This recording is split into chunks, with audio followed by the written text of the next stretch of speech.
toutes, bonjour à tous, vous êtes bien sur le plateau de Tech24. Les data scientists sont-ils les nouveaux coachs? Le foot s'intéresse plus que jamais aux données de ses joueurs et de ses supporters. L'Olympique de Marseille inaugure son laboratoire de machine learning. On en parle avec le monsieur innovation du Vélodrome. Va-t-il falloir planquer vos données sous le tapis? De l'américain Roomba au chinois Ecovacs, les robots ménagers autonomes nous aident à faire le ménage, mais aspirent-ils aussi notre vie privée? Des mots et débats, c'est à suivre. Mais d'abord, connaissez-vous la microtomographie? C'est grâce à cette technique que les chercheurs viennent de reconstituer en 3D un trio d'animaux momifiés, un chat, un serpent et un oiseau, qui révèlent leurs secrets et les secrets surtout de leurs bandelettes sous les rayons X. Regardez. À l'intérieur de cet écrin de lin, un cobra égyptien, mort il y a plus de 2000 ans. Passé sous X, le squelette d'un oiseau, probablement celui d'un faucon. Puis un crâne de chat, âgé de 5 mois. Des images inédites, d'une précision rare, qui, grâce à la microtomographie, dévoilent les mystères de 3 créatures momifiées en 3D. Le procédé qui permet de reconstituer le volume d'un objet offre une résolution 100 fois supérieure à celle d'un scanner traditionnel. En utilisant l'équipement dont nous disposons au collège d'ingénierie de l'université de Swansea, nous avons pu observer l'intérieur des momies en 3 dimensions pour la première fois. Ça nous aide beaucoup à bien distinguer les différents aspects de la recherche, comme l'espèce, l'âge ou la façon dont l'animal est mort. Près de 70 millions d'animaux ont été momifiés durant l'Égypte ancienne. Les défunts, pour passer dans l'au-delà, devaient être accompagnés d'amulettes, mais également d'animaux sacrifiés. Ce travail pourrait constituer une vraie méthodologie pour les recherches à venir, en apportant de nouvelles connaissances sur la vie des animaux de l'époque, mais aussi en renseignant sur la vie des hommes de l'Égypte ancienne, leur travail et leurs pratiques religieuses. Prouesse technique, la microtomographie permet aux chercheurs de modéliser ces momies animales sans les endommager, contrairement aux techniques d'inspection intrusive utilisées dès le 19e siècle. Si un champ d'étude est ouvert pour l'analyse de fragments, il n'est pas encore envisageable de pratiquer une imagerie de ce type sur des momies humaines.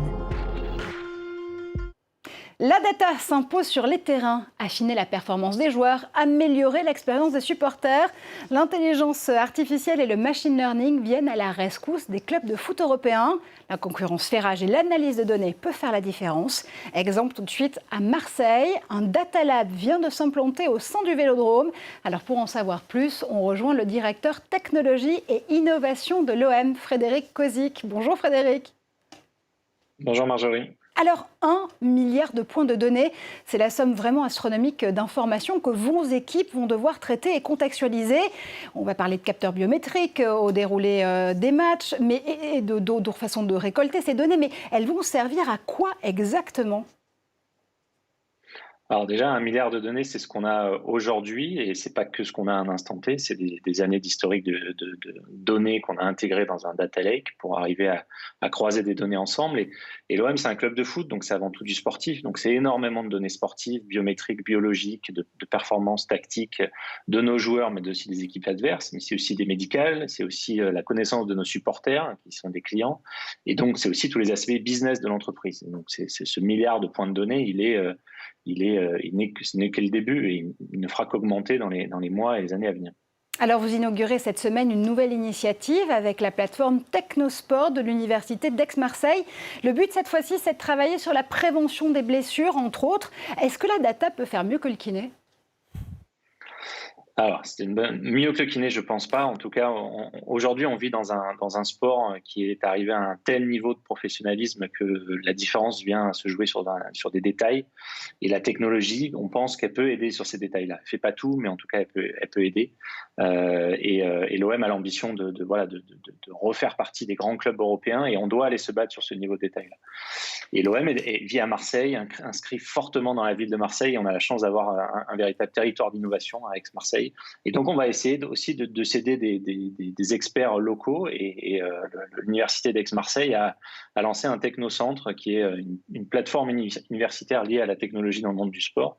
Et donc, on va aller s'associer avec eux pour amener nos joueurs qui sont en formation à réaliser des tests médicaux, sportifs, de performance pour mieux savoir mieux capter les informations sur leur performance, avec un enjeu tant sur le nutritionnel que sur les aspects athlétiques, en suivant 2 axes, comme vous l'avez dit. Il y a la notion de prévention. Donc concrètement, les joueurs vont réaliser des tests d'effort biologiques pour identifier certains déséquilibres neuromusculaires ou moteurs. Alors, je ne vais pas rentrer dans le détail, mais pour l'anecdote, ces tests-là vont être réalisés sur des machines qui sont uniques au monde, qui ont été validées par des comités d'experts pour aider les athlètes en vue des prochaines Olympiades. Donc on est à ce niveau d'ambition-là, et ça illustre bien où l'OM veut se positionner.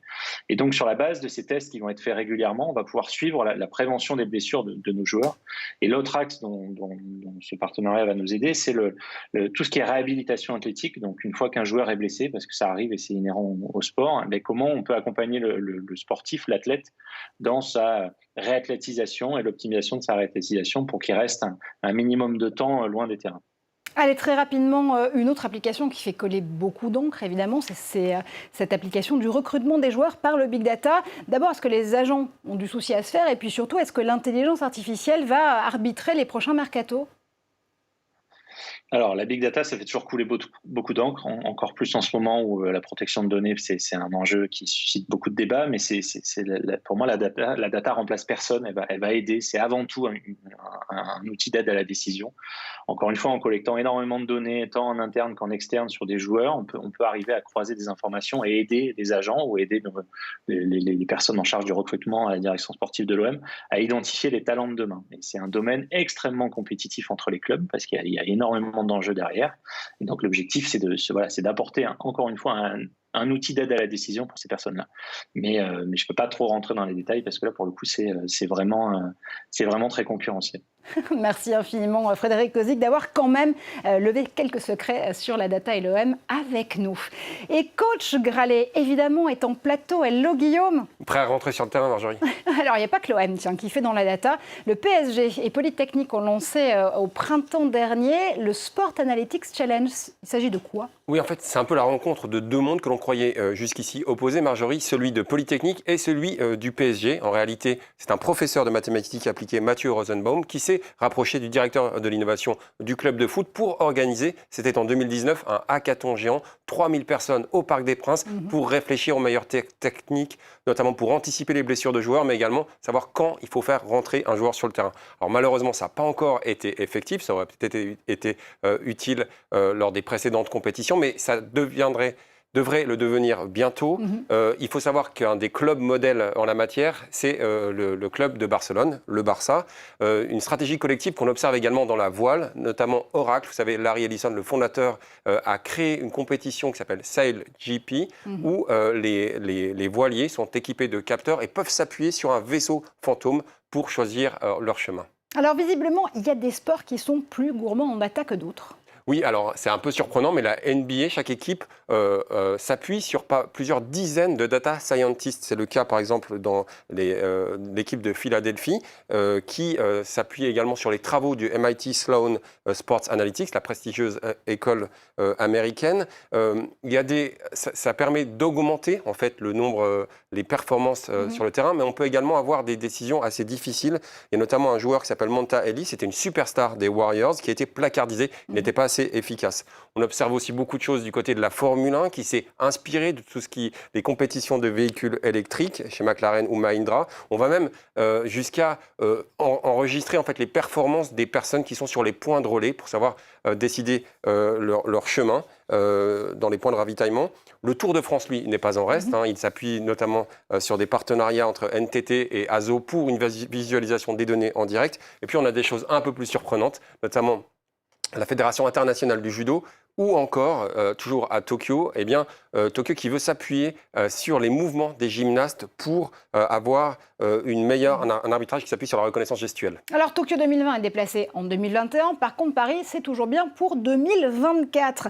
Cocorico, comment est-ce qu'on se situe nous sur ce panorama des datas sportives? Alors il y a une entité toute jeune, mais qu'il va falloir suivre, qui s'appelle le Sport Health Hub. C'est une entité qui est issue de l'Agence nationale de santé. L'idée, d'après son directeur Philippe Graille, c'est de s'appuyer davantage sur des preuves que sur de ressentis. L'ennemi, ici, c'est le fichier Excel où on avait un peu des données qu'on s'échangeait entre soi sans véritablement respecter la confidentialité. Ici, on va avoir des données de meilleure qualité obtenues grâce au consentement des joueurs, qu'on va héberger sur un cloud souverain. On pourrait se demander également si ces données, c'est un peu la fin de l'inattendu. Non, dit Philippe Graille, il explique que les datas doivent nourrir un algorithme qui doit valoriser la performance sportive, un peu comme l'arbitrage vidéo peut souvent valoriser l'arbitre. Merci Guillaume. Et tout de suite, y a-t-il des datas sous le tapis? C'est Test 24.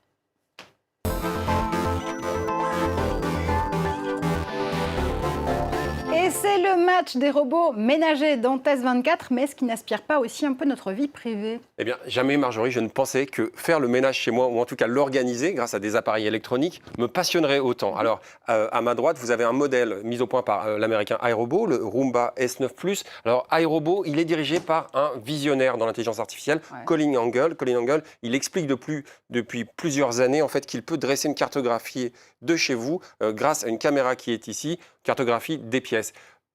Il a une concurrence qu'on n'attendait pas forcément, qui vient de Chine, qui s'appelle, avec un modèle d'Ecovac, qui s'appelle le D-Bot Osmo T8 Ivy. Ici, on a un lidar au centre, et le lidar, il va lui aussi cartographier la pièce, mais la caméra frontale va, elle, vous permettre, à distance de chez vous, de filmer. Vous pouvez même vous exprimer, parler aux personnes qui sont chez vous. Un chien, par exemple, ou les personnes qui sont chez vous, malheureusement, ne peuvent pas encore vous répondre. Mais on a vraiment de l'intelligence artificielle et surtout la reconnaissance de certains objets. Ça marche plutôt bien. Les chaussettes également, malheureusement, il y en avait chez moi. Des concentrés de technologie, mais les données sont sécurisées? Alors, c'est la promesse. Et vous avez raison, c'est au cœur de cette bataille, cette autre bataille sino-américaine.